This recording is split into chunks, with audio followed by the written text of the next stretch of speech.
It's always been fascinating to me, interesting and fascinating to me, how our modern culture is so captivated by kings and stories of kings and their kingdoms. So many movies and novels are written about, King Arthur, King Memnon, the Fisher King, King Leonidas, King Henry, and many, many others. But, what I find so weird about this is that the history of mankind's kings is terrible. It's like awful, right? So all of our kings have had horrific flaws. Living under the rule of a king has never been fun for anyone. Our kings have been awful. And so why are we so fascinated with them? Well, our story today shows us why. Turn now with me to John chapter 12. And we will read verses 12 through 19. And if you don't have a Bible with you, it's okay. The verses will be on the screen behind me. John 12, and we will look at verses 12 through 19. Why? Always so enthralled with kings. Verse 12. The next day, the great crowd that had come for the festival heard that Jesus was on his way to Jerusalem. They took palm branches and went out to meet him, shouting, "Hosanna! Blessed is he who comes in the name of the Lord. Blessed is the King of Israel." Jesus found a young donkey and sat on it. As it is written, "Do not be afraid, daughter Zion. See, your king is coming, seated on a donkey's colt." At first, his disciples did not understand all this. Only after Jesus was glorified did they realize that these things had been written about him and that these things had been done to him. Now, the crowd that was with him, when he called Lazarus from the tomb and raised him from the dead, continued to spread the word. Many people, because they had heard that he had performed this sign, went out to meet him. So the Pharisees said to one another, "See, this is getting us nowhere. Look how the whole world has gone after him." This is God's word. All right, so when you are really, really hungry, like on the verge of starvation, and you go out to a nice restaurant, what's about the worst thing you can do when you get there? The worst thing you can do is to order an appetizer. It's the worst thing you can do, right? So the appetizer is just enough to make you mad. Right? Like those little cheese sticks, that's just enough to tick you off. Like that's not really why I'm here, right? I'm starving. Cheese sticks ain't going to cut it. It's just enough to make you mad because what you really came there for was the steak, the lobster, or the ribs.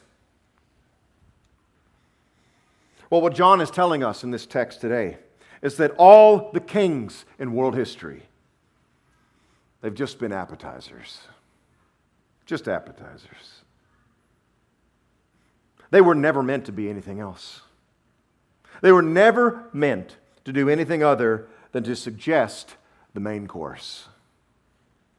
And this, friends, is the main course. It's Jesus. He is the one true King. He is the leader. He is the hero we have always longed for. And you might be a skeptic here today. Maybe you're atheist, maybe agnostic. You're skeptical. But you know what? Though you didn't know it, in all your efforts to find love, to find friendship, to find a leader worth following,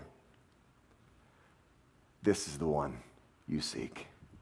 You didn't know it, but he is who you've been searching for. And John shows us why that's the case. Point number one in your outline, the kingliness we desire. The kingliness we desire. See, we're fascinated with kings because we desperately want one. And we desperately want this king to have very certain qualities. The ultimate king, the king we've always wanted, is not one who is part fearsome warrior and part humble friend. No. The king we want is one who is completely fearsome and completely meek at the same time. The ideal king is invincible in battle and tender-hearted with his people. He's the bravest and the sweetest. We want him to be so ferocious and powerful that our enemies tremble with fear just at the mention of his name. And we want him to be so kind and compassionate that we never have to worry about a thing in this life. We never have to want for anything because our King is so generous and kind. That's what we want. That's what we've always desired from a king. There's just one problem. There's never been anyone like this. We have no real life familiarity with a king like that. None. You know, you read Shakespeare's version of King Henry, and you think, wow, what a guy. What a king. That's a king I would love to follow. Wow, what a fella. But then you get out your history book about King Henry, and you're like, oh no. This dude's awful. He's a tyrant. And that's because every king has been that way. They've either been far too weak or far, far too ferocious. The record of every human king is abysmal. Which is why we now live in a country that is a democracy. Because our founding fathers knew good and well what the rule of a human king would do to the people. And you see, the problem is that human nature actually won't allow for the ideal king. It won't allow for it. See, the traits required for the ideal king contradict one another. They're contradictory to our nature. See, you just can't be the boldest and the sweetest. You can't be the fiercest and the gentlest. You can't. Humans don't work like that. I like reading stories and watching movies about like real life war heroes. I love those kinds of things. But you know, if you've seen those movies or read those books, you'll know that many of these men and women have great difficulty even functioning in normal society. They're fantastic warriors that can't even go to Walmart and function. They can't do it. And of course, we know that the gentlest and kindest people in our society very rarely make good warriors. Very, very rarely. And so, if this is impossible for human kings, and we long for a king, what hope do we have then? Well, our only hope is to have a king who is more than human. And thankfully, we have one. We have one. Point number 2 in your outline.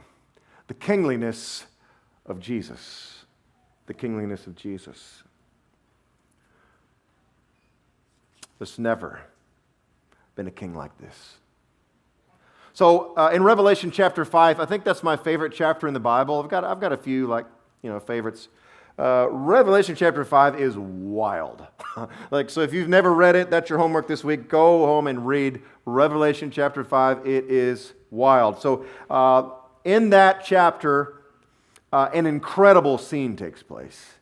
Incredible. So in that chapter, what you'll see is all of heaven is weeping. All of heaven. All the angels, all the creatures are weeping. Why? It's because no one in heaven and no one in the universe can be found that is worthy to open the scroll.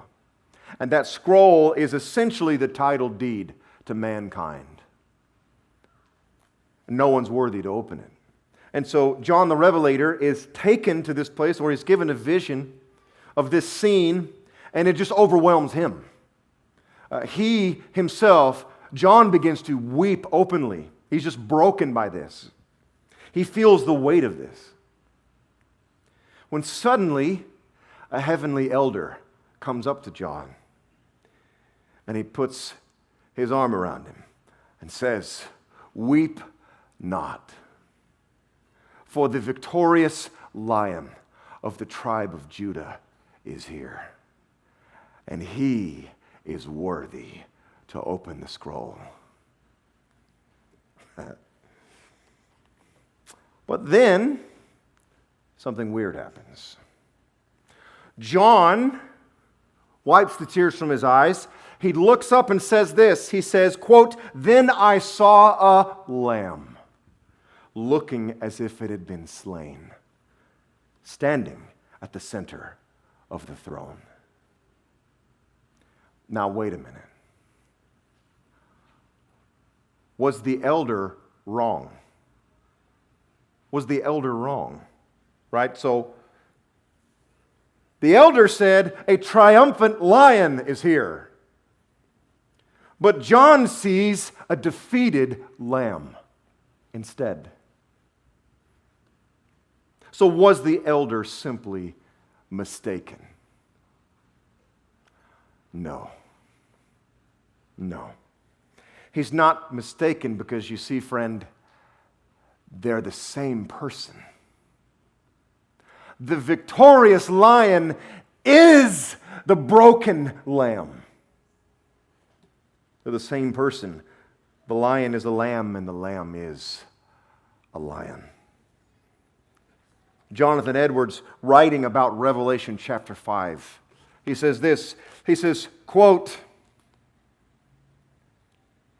"The beauty and the glory of Jesus consists largely in a conjunction of diverse excellencies that otherwise seem to us as utterly incompatible in the same person." End quote.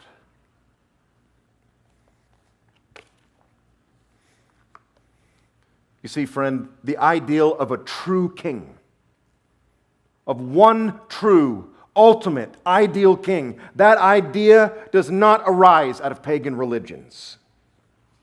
Achilles isn't like this. I'm a big fan of Achilles, but Achilles knows nothing of this. He knows nothing about the strongest warrior also being the sweetest. He knows nothing about this, right? So there's nothing like this in paganism. This ideal does not come from the northern sagas. It doesn't come from Rome. It doesn't come from the East either.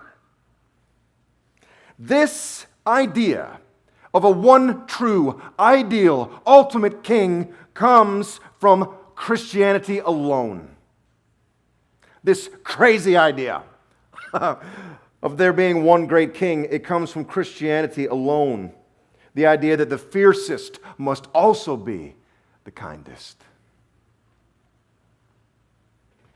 And you know why this crazy Christian ideal arose? Because Christians know something.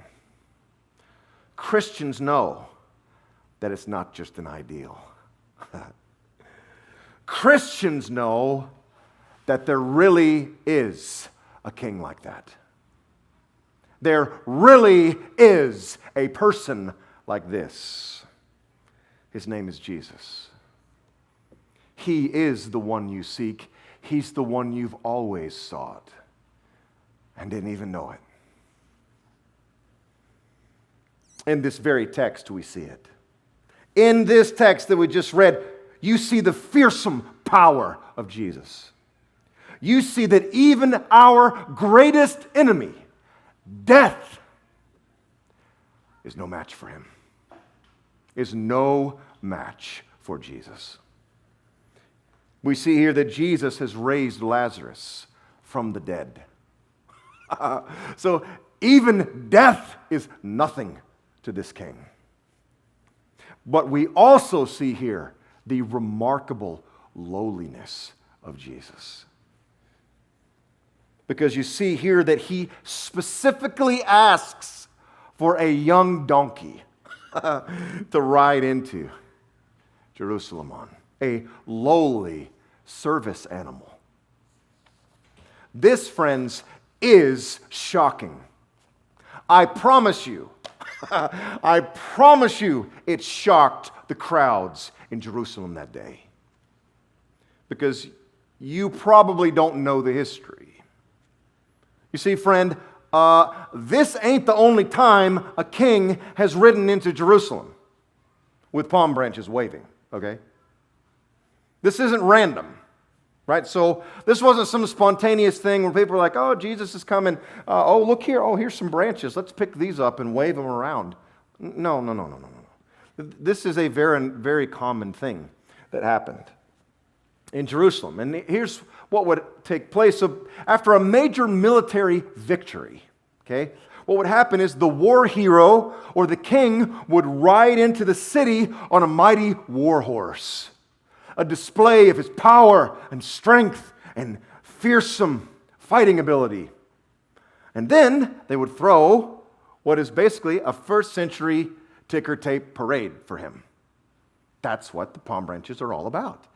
They're waving their palm branches and singing to celebrate their fierce hero that has conquered in battle. Now, Jesus knows on his way to the city exactly what's going on there. He knows that they are getting ready to throw a ticker tape parade for him. He knows that. He knows they've gathered all the palm branches. Everybody's lying down the streets. Everybody's already singing. He can hear the singing already. And what does he do? He says, bring me a mighty war horse. Bring me a tank. Get the fighter jets fueled up to follow me in. No. What does he say? He says, bring me a tiny donkey to ride into town on. This is wild. I hope you know how wild this is. I could just imagine the scene in the city that day. They're all singing, right? They're doing the wave because they know Jesus is coming, and somebody's like, hey, there he is. They're like, yeah, he's coming. Look. Yeah. Wait. Is he on a donkey? Why is he on a donkey?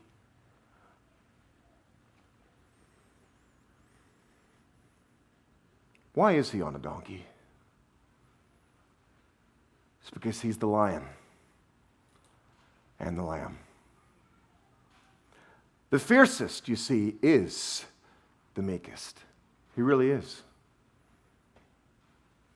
And this was actually predicted hundreds of years earlier by the prophet Zechariah.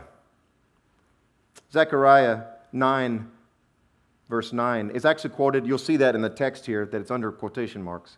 Let me read that full verse to you, because in our text today, it only quotes part of it. Let me quote you that whole verse. It says this. It says, rejoice greatly, daughter Zion. Shout, daughter Jerusalem. See, your king comes to you, righteous and victorious, lowly and riding on a donkey. Now, what you probably don't know is that Jewish rabbis for centuries have struggled mightily to interpret that verse.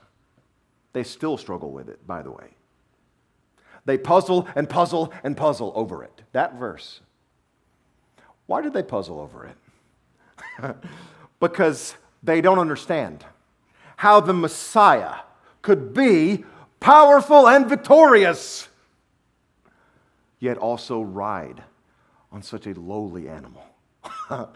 It doesn't compute with them. And it doesn't compute with us either. Because we've never seen anyone like this before. Never. What we see is this. Anytime someone begins to accrue power and influence, what do we see them do? Try to accrue more power and influence. That's all we've ever seen. And yet here's Jesus. Just not concerned at all about his Twitter following. Just not concerned. He's not concerned at all about appearing powerful and fearsome and influential to the crowds in Jerusalem. He doesn't care. He doesn't say, "Bring me the war horse." He says, "Bring me the donkey. Because I am not like any other king." And the remarkable thing, is that this isn't a show. He's not putting on. This isn't false humility. Read the Gospels for yourself. And you know what you'll find? You'll find that this just is who he is. It just is who he is. You'll see that the lion actually is the lamb. And this, friend, is what draws the entire world to him. Let's read verse 19 together. Put verse 19 up on the screen. Verse 19.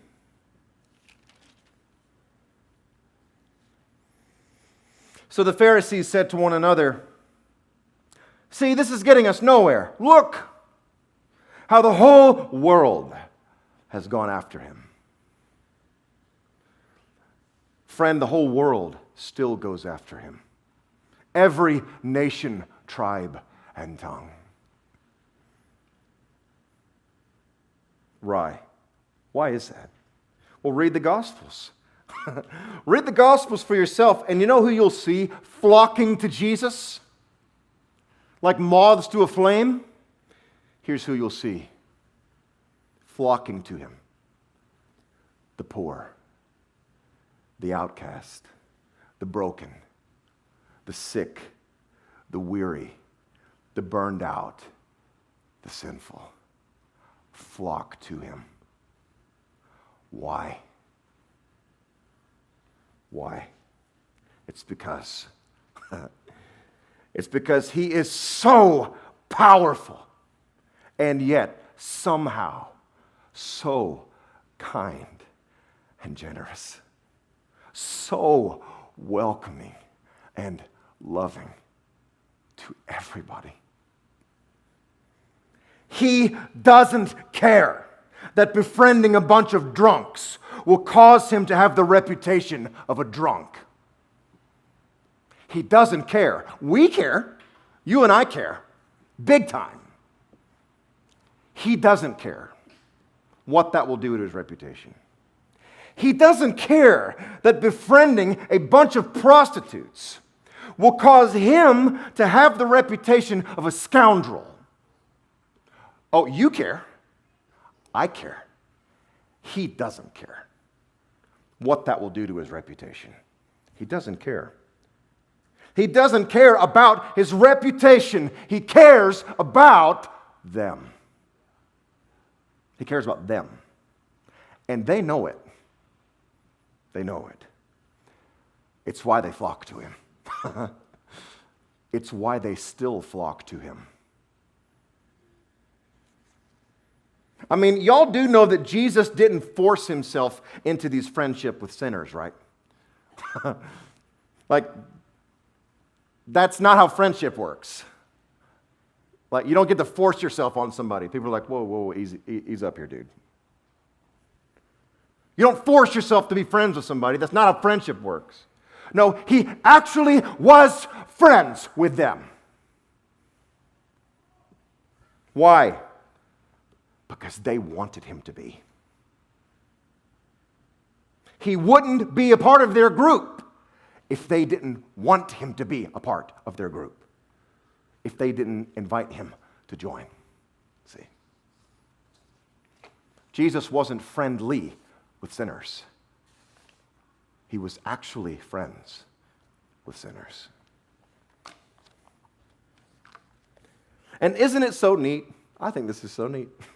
Isn't it so neat that the one who is so sweet, so gentle, the one they genuinely call friend, also happens to be the baddest warrior in the universe? I think that's pretty neat. Pretty cool. You know, it's like when your best friend happens to be the baddest dude on the playground. Puts a little pep in your step, don't it? Kind of changes the way you walk around the playground, don't it? You know? You're kind of strutting through the playground. You know what I mean? You got your head held high, shoulders back, pretty confident walking through. Why? Because big guys with me. Big guys with me. And you start saying crazy things to the other kids, don't you? Start running your mouth, talking trash. Because you know, big guys got my back. I can say whatever I want. You start spewing out crazy stuff, don't you? You start saying crazy things like, though I walk through the valley of the shadow of death, I will fear no evil, for you are with me. I fear nothing if you're with me. See, this is how those prostitutes felt in the presence of Jesus. This is how all sinners feel in the presence of Jesus. I fear nothing because he's with me. And this is why, you guys know businesses around town who are struggling, and they get taken over by another business. You know what that new business does?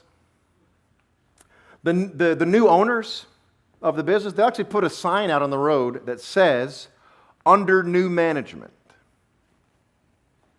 Now, why do they do that? It's almost weird that they do that until you think about it for just a minute.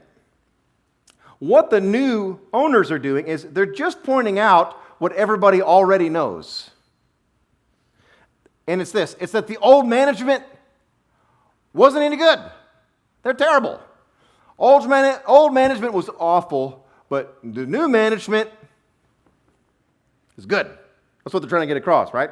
So they're trying to give you the hope that the new management is good, that they know what they're doing, and you can trust them now. So please bring your business back. The new management is good. You'll love us, right? That's what the sign is trying to say. And this is how I feel about Chick-fil-A.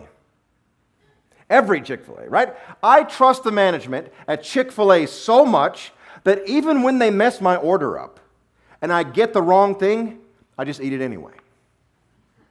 I just eat it anyway. I assume that that's the meal I really needed that day. Instead of the one I ordered, I say, oh, okay, this is what Chick-fil-A wanted me to have. Okay.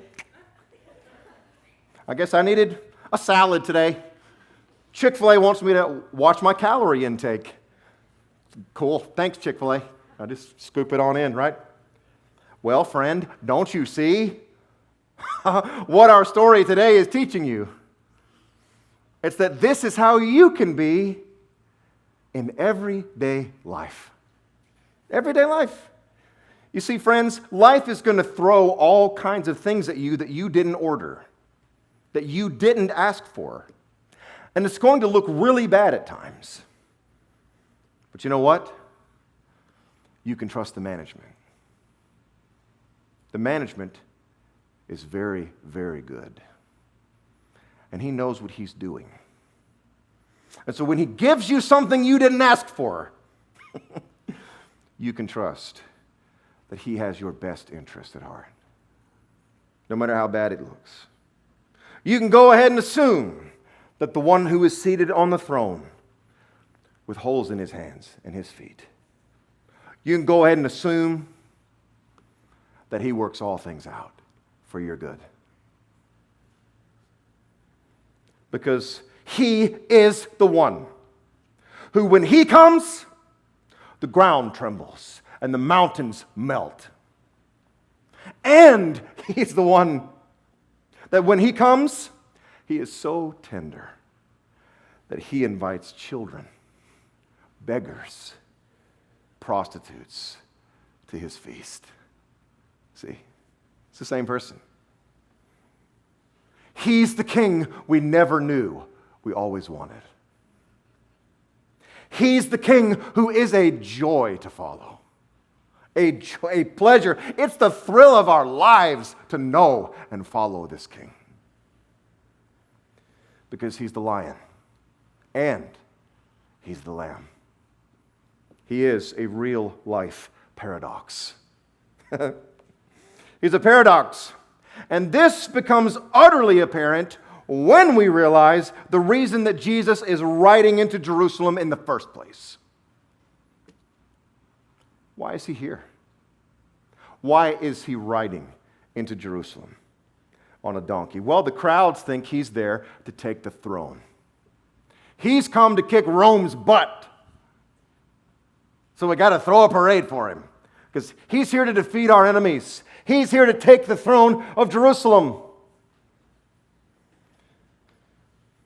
But as it turns out, he's not coming to take the throne in Jerusalem. He's coming to take the cross in Jerusalem. That's why he's come. And it's at the cross that all of God's paradoxes meet and come forth in profound splendor. Right? So at the cross, a crown of thorns is a crown of glory. At the cross, Jesus triumphs by being defeated. At the cross, the author of life is killed. At the cross, Jesus becomes sin so that he can destroy sin. At the cross, the perfect justice of God unites with the perfect love of God. At the cross, the innocent takes the punishment of the guilty. And on and on and on and on the paradoxes go at the cross. And this is why, the old hymn writers, it's why most of their songs are about the cross. That's why. You pull out a hymnal and you turn to a random page and point to it, it's likely to be a song about the cross. Why is that? It's because the cross is beyond amazing. It's beyond comprehension. It never gets old. It's a real life paradox. We'll never run out of songs about it. You see, it's at the cross where we learn to trust the management. It's where we see that, oh, wait, this management fella, he's pretty good. He's pretty good. At the cross, it's the great Lion of Judah dying as the great sacrificial lamb for your sins and for mine. It's the highest king becoming the lowest servant to save us all. One hymn writer puts it like this. There's so many hymns, I had trouble finding one or choosing one of them, but this one's great. One hymn writer puts it like this. He says, "Oh, my soul is all aflame. How I love the precious name of Jesus, the King of glory. He who died to set me free shall my King forever be. Jesus, the King of glory. Earth and heaven unite to sing glad hosannas to our King, Jesus, the King of glory. Universal is his sway. To him the gates of death give way. He's Jesus, the King of glory."